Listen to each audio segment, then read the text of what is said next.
शायद आप में से बहुतों को पता नहीं होगा कि कल यानी कि 5 नवंबर से अमेरिका में राष्ट्रपति चुनाव शुरू हो रहे हैं। यानी कि इंडिया में जब शाम के 5 या 5:30 बज रहे होंगे, उसी समय अमेरिका में सुबह 7 बजे वोटिंग शुरू हो जाएगी, जिसमें अमेरिका की जनता अपने देश के लिए एक नए प्रेसिडेंट को इलेक्ट करेगी और साथ में वाइस प्रेसिडेंट और दूसरे कैंडिडेट के लिए भी उसी दिन वोटिंग होगी। अब यहाँ आप लोग सोच रहे होंगे कि इससे हमें क्या है, ये हमें क्यों बता रहे हो? हमने तो पहले ही अपना प्रधानमंत्री 4 जून को चुन लिया है, तो थोड़ा इंतजार करो, वीडियो में आगे पता चलेगा। अमेरिका का प्रेसिडेंशियल इलेक्शन दुनिया का सबसे प्रभावशाली और वोटर के मामले में इंडिया के बाद सबसे बड़े डेमोक्रेटिक इलेक्शन होते हैं, जिसमें दुनिया भर की मीडिया, अखबार, इंटरनेशनल इंस्टीट्यूशन की नजर रहती है कि अमेरिका में अगली सरकार किसकी बनेगी और कौन संभालेगा व्हाइट हाउस की कुर्सी। अब मैं इस वीडियो में कोई पोथी नहीं पढ़ाऊंगा कि एक एक छोटी छोटी बातें हमारी बड़बोली मीडिया की तरह, बल्कि यहाँ पर मैं हमारी जनता को वो चीजें बताऊंगा जो उनके लिए जानना जरूरी है, और कैसे ये इलेक्शन यूएसए से 7,300 किलोमीटर दूर इंडिया की इकोनॉमी और पॉलिसीज पर इम्पैक्ट डालता है। अब यहाँ पर जानकारी को दिमाग में ठीक से बैठाने के लिए टॉपिक के बेस को समझना या बेसिक्स को जानना बहुत जरूरी है, जो कि हमें उसके इतिहास को पढ़ने से पता लगेगा। अब ये बताना इसलिए भी जरूरी है क्योंकि आज के समय हमें लगता है कि हमारे देश की ही तरह यूएस में भी इलेक्शन कुछ 1900 के आसपास ही शुरू हुए थे, जो कि सच नहीं है। तो इटालियन एक्सप्लोरर क्रिस्टोफर कोलंबस की यात्रा में 12 अक्टूबर 1492 के दिन अमेरिका की खोज के बाद दुनिया को अमेरिकन कॉन्टिनेंट के बारे में पता चलना शुरू हुआ। अब यहाँ पर एक सरप्राइजिंग फैक्ट ये भी है दोस्तों कि बहुत सी थ्योरीज और रिकॉर्ड में इस बात को नहीं माना है कि कोलंबस ने ही अमेरिका की खोज की थी, क्योंकि कोलंबस के आने से पहले से ही लोग इस कॉन्टिनेंट में रहते आए थे। यहाँ नॉर्थ यूरोपियन वाइकिंग कम्युनिटी और एक्सप्लोरर लीफ इरिक्सन ने आज के कनाडा को क्रिस्टोफर कोलंबस से मिलेनियम साल पहले ही यानी कि 1000 साल पहले ही खोज लिया था, जबकि कोलंबस ने खाली कैरेबियन आइलैंड पर ही अपने कदम रखे थे। पर यहाँ क्रेडिट कोलंबस को इसलिए भी जाता है क्योंकि उसने यूरोपियन इकोनॉमी को अमेरिका में एक्सप्लोर करने के नए रास्ते खोल दिए थे, जिसके बाद 16 से 17 सेंचुरीज के बीच तक अलग अलग यूरोपियन एम्पायर्स ने आगे चलकर अमेरिकन कॉन्टिनेंट के मूल निवासियों यानी कि नेटिव अमेरिकन को मारना शुरू किया और अपनी कॉलोनी बनाई, जिसमें ब्रिटिशर्स उस पीरियड में काफी पावरफुल एम्पायर बन चुका था, जिसके कारण इंग्लिश लैंग्वेज और ब्रिटिश कल्चर का इन्फ्लुएंस अमेरिका में लगातार बढ़ता चला गया, जिसमें 4 जुलाई 1774 के दिन यूएस ने ग्रेट ब्रिटेन से अपनी आजादी डिक्लेयर कर दी और यूएसए एक देश के रूप में उभरकर दुनिया के सामने आया। अब यहाँ पर आप सोच रहे होंगे कि आखिर कौन किससे आजाद हुआ, क्योंकि नेटिव अमेरिकन को तो फिर भी इग्नोर ही किया गया है। तो यहाँ पर कुछ कॉलोनीज और देशभक्त थे जिन्हें यह देखकर अच्छा नहीं लग रहा था कि ब्रिटिश एम्पायर यहाँ से दूर ब्रिटेन से अपने आदेश चला रही थी। और यहाँ पर कुछ बड़े विद्रोही नेता बाहर निकलकर सामने आते हैं, जिसमें commander in chief George Washington, Benjamin Franklin और थॉमस जेफरसन थे, जिनके लीडरशिप ने गुलाम राज्यों को ऑटोनॉमी दी और यूनाइटेड स्टेट्स ऑफ अमेरिका को एक देश के रूप में स्टैब्लिश किया।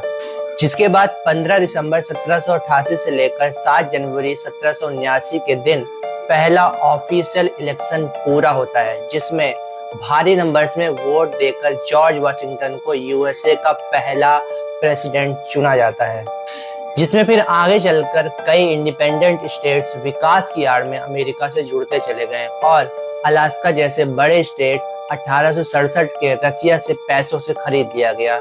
जबकि कुछ स्टेट्स को जबरदस्ती ही हथिया लिया गया। अब यहाँ पर आप लोग सोच रहे होंगे कि आखिर प्रेसिडेंट किस पार्टी का चुना गया होगा, कि जैसे इंडिया में यहाँ पर बीजेपी और कांग्रेस 2 पार्टियां हैं, वैसे ही अमेरिका में भी तो कोई पार्टी होगी। तो उस समय 2 प्रमुख पार्टियां उभर कर सामने आती है, जिसमें से फेडरलिस्ट पार्टी और डेमोक्रेटिक रिपब्लिकन पार्टी होती है। लेकिन सरप्राइजिंग फैक्ट ये है कि जॉर्ज वाशिंगटन इनमें से किसी भी पार्टी के मेंबर नहीं थे, उन्हें इंडिपेंडेंट चुना गया था, बल्कि वो तो पार्टी बनाने के भी खिलाफ थे। इसलिए अपने फेयरवेल में भी वाशिंगटन ने पॉलिटिकल पार्टी को देश की यूनिटी तोड़ने वाला कहा था। लेकिन अमेरिकन जनता ने राजनीतिक पार्टियों को अलग अलग कारणों के चलते आगे चलकर स्वीकार किया, जिसमें से आम जन का राजनीति में रिप्रेजेंटेशन पाना मेन कारणों में से था। अब शायद आपने ध्यान नहीं दिया होगा कि मैंने कुछ सेकंड्स पहले ही दो पार्टियों का नाम लिया था, जिसमें से एक थी डेमोक्रेटिक रिपब्लिकन पार्टी, जो कि आज के समय अमेरिकन राजनीति में दो अलग अलग पार्टी के नाम से डेमोक्रेटिक पार्टी और रिपब्लिकन पार्टी के रूप में सामने आई है, जिसमें डेमोक्रेटिक पार्टी के बराक ओबामा और जो बाइडेन और 2024 के इलेक्शन में कमला हैरिस आती हैं, जबकि रिपब्लिकन पार्टी से Ronald Reagan, George W Bush और आज के समय चुनाव लड़ने जा रहे डोनाल्ड जे ट्रंप आते हैं। डेमोक्रेटिक रिपब्लिकन पार्टी के पहले प्रेसिडेंट ही उस पार्टी के फाउंडर थॉमस जेफरसन ही होते हैं, जबकि डेमोक्रेटिक पार्टी के पहले प्रेसिडेंट एंड्रू जैक्सन और रिपब्लिकन के पहले प्रेसिडेंट यूलिसिस एस ग्रांट थे। लेकिन इसी पार्टी के सपोर्ट से यूएस हिस्ट्री के सबसे काबिल प्रेसिडेंट भी आते हैं, जिनका नाम है अब्राहम लिंकन, जिनकी सरकार के अंदर ही नॉर्दर्न और साउदर्न स्टेट्स के बीच सिविल वॉर हुआ और अब्राहम लिंकन के असैसिनेशन के बाद 6 दिसंबर 1865 में अफ्रीकन अमेरिकन कम्युनिटी को गुलाम प्रथा से आज़ादी मिली, जिसके बाद ही अमेरिकन सोसाइटी में ब्लैक्स का पार्टिसिपेशन और बढ़ा, जिससे यूएसए का लोकतंत्र और ज्यादा मजबूत हुआ। इसके बाद 1900 की शुरुआत में फर्स्ट वर्ल्ड वॉर हुआ, जिसमें यूएसए का रोल काफी सिग्निफिकेंट रहा, जहां ब्रिटेन, फ्रांस और रसिया को हथियार और मैन पावर सप्लाई किया गया। जबकि सेकेंड वर्ल्ड वॉर शुरू होने से पहले यूएसए का stock market, weapon export, banking reform, technology में इन्वेस्टमेंट ने वर्ल्ड वॉर 2 के बाद यूएसए को दुनिया में वर्ल्ड पावर के रूप में स्टैब्लिश करने में मदद की।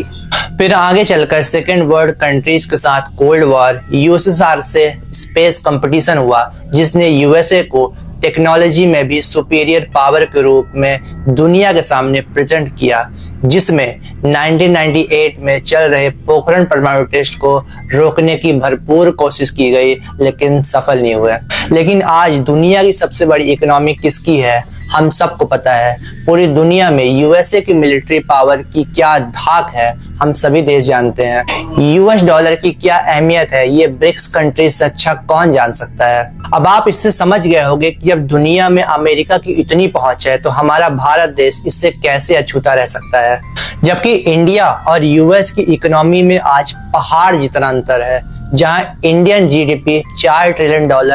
पहुंच रही है, जबकि यूएस जीडीपी हमसे 7 गुना जितनी ज्यादा है, यानी कि $28 ट्रिलियन। और जबकि प्रति व्यक्ति आय में हम इतने पीछे हैं कि लगता है बांग्लादेश ही हमें पीछे छोड़ देगा। अब इससे ये समझ नहीं आता है कि हमारा कंपटीटर कौन है, यूएसए, जर्मनी या फिर हमारे पड़ोसी देश। अब यहाँ पॉलिटिक्स एक ऐसा मुद्दा है जहां अमेरिका का ऑलमोस्ट हर देश में इन्फ्लुएंस या प्रेजेंस बना ही रहता है, जिसमें पाकिस्तान को $1 बिलियन की सहायता दी गई हो, या फिर बांग्लादेश में स्टूडेंट विद्रोह के बाद पपेट गवर्नमेंट चलाना, यूक्रेन रसिया वॉर में अमेरिका की प्रेजेंस हो, या फिर इजराइल को अंधाधुंध मिलिट्री सपोर्ट। जबकि ट्रंप के समय से यूएसए का चाइना के बीच ट्रेड वॉर भी शुरू हो चुका है, जहां उभरती हुई इन्फ्लुएंशियल पावर को अमेरिका के बने नए प्रेसिडेंट दबाने की भरपूर कोशिश करते रहते हैं, जिसमें कई बार इंडिया जैसे देशों को फायदा भी होता है, तो कई बार वो लपेटे में भी आ जाते हैं। जहां इंडियन एक्सपोर्ट पे टैरिफ बढ़ाना और कंपनीज पर सैंक्शंस लगाना शामिल होता है। यहाँ पर पार्टी कौन सी भी हो, नेता कोई भी हो, उनका मेन मोटिव यूएस के इंटरेस्ट को लेकर चलना होता है, जिसमें उन सभी देशों की लोकतांत्रिक पार्टियों की तरह अमेरिका का राष्ट्रपति उम्मीदवार भी अपनी वोट देने वाली जनता से कई वादे करता है, जिसमें कई पूरे होते हैं, कुछ अधूरे छोड़े जाते हैं और कईयों को तो इग्नोर ही कर दिया जाता है। तो इलेक्शन कोई भी कैंडिडेट जीते, पर यहाँ इंडियन गवर्नमेंट को सिर्फ एक ही काम करना है, वो है अमेरिका के लिए नए प्रेसिडेंट के साथ इंडिया यूएस रिश्ते को और मजबूत करना और दोनों के बीच नए इंटरेस्ट को पैदा करना, ताकि दोनों ही देश ट्रेड, टेक्नोलॉजी, डिफेंस और पीपल टू पीपल कनेक्शन को और बढ़ा सके। तो मेरा वीडियो बनाने का यही मकसद था कि आपको उस इलेक्शन के बारे में भी जानकारी दूं, जो कि भारत बस में नहीं बल्कि पूरे दुनिया पे इम्पैक्ट डालता है। तो वीडियो कैसी लगी कमेंट करके बताओ। और दीपावली के बाद चल रहे एयर पॉल्यूशन के बारे में जानकारी चाहिए तो यहाँ क्लिक करो।